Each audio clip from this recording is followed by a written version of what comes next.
Dans cette vidéo, je vais vous résumer 4 points essentiels sur lesquels en quoi peut consister le travail d'un communicant dans une ONG en temps de crise humanitaire. On a souvent tendance à croire que le communicant est celui qui est à l'abri, derrière son écran.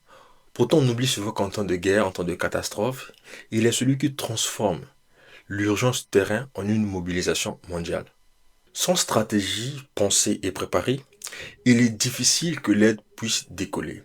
Le défi n'est pas seulement de sensibiliser, mais de préparer des actions concrètes avec des messages poignants, touchants, afin de toucher la sensibilité des donateurs. Prenons le cas que je suis un chargé de communication dans une ONG en France.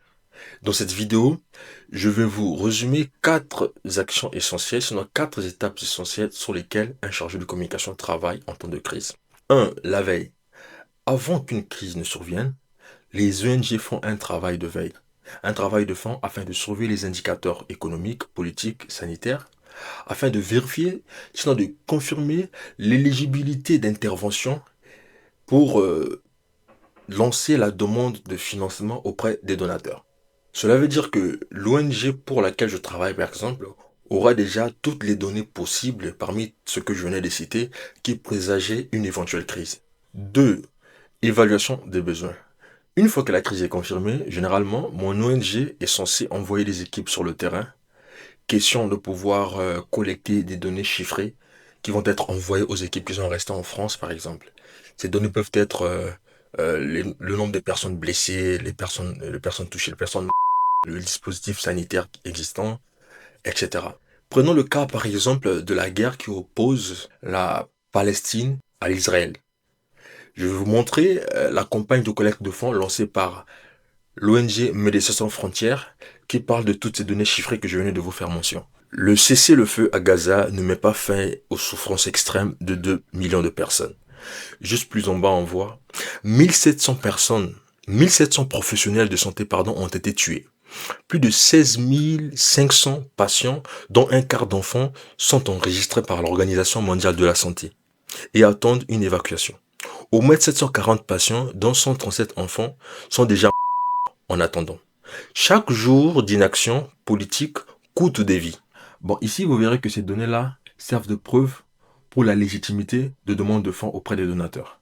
Troisième étape, évaluation de la faisabilité de l'envoi d'aide humanitaire. Cette étape concerne beaucoup plus les équipes projets, mais moi, la partie qui va me concerner dans mon résumé, c'est la quatrième partie, qui est la préparation de la campagne de communication sur la collecte de fonds d'aide humanitaire. Alors, la quatrième étape ici, le contexte est défini. Nous avons les données chiffrées et donc on doit donner un objectif pour la collecte de fonds. On doit trouver un nom à cette campagne. Le nom pourrait être Urgence à Gaza, besoin en sécurité alimentaire et santé. Voilà. Juste un exemple comme ça.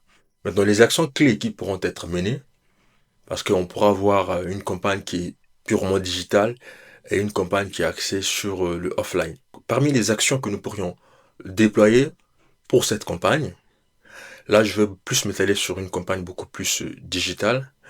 Donc nous pourrions utiliser la base de données existentielle des anciens donateurs, leur faire de l'emailing où on va titrer, on va mentionner l'urgence avec les données chiffrées que les équipes sur le terrain nous ont envoyées. En plus, ces mêmes données-là pourront être retravaillées pour envoyer encore des courriers, sinon toujours des emails à nos partenaires pour susciter toujours l'engagement pour apporter de l'aide humanitaire. Et enfin, nous pourrions proposer le dispositif de paiement pour la collecte de ces fonds. Donc là, l'objectif, c'est de collecter les fonds, n'oubliez pas. Et donc là, le dispositif peut être bancaire, ça peut être le paiement en ligne, tout dispositif nécessaire. Mais il faudrait qu'à chaque fois qu'on communique sur la demande d'aide humanitaire, qu'il y ait un dispositif mis en place pour permettre aux personnes touchées de pouvoir contribuer pour apporter de l'aide humanitaire à Gaza. Donc voici un résumé des différentes actions qu'un communicant peut mener dans une campagne de collecte de fonds en temps de crise. Vous me direz s'il y a des actions très importantes que je n'ai pas mentionnées. Je vous attends en commentaire. Et dites-moi surtout, quelle est cette ONG-là que vous appréciez beaucoup dans sa manière de communiquer en temps de crise?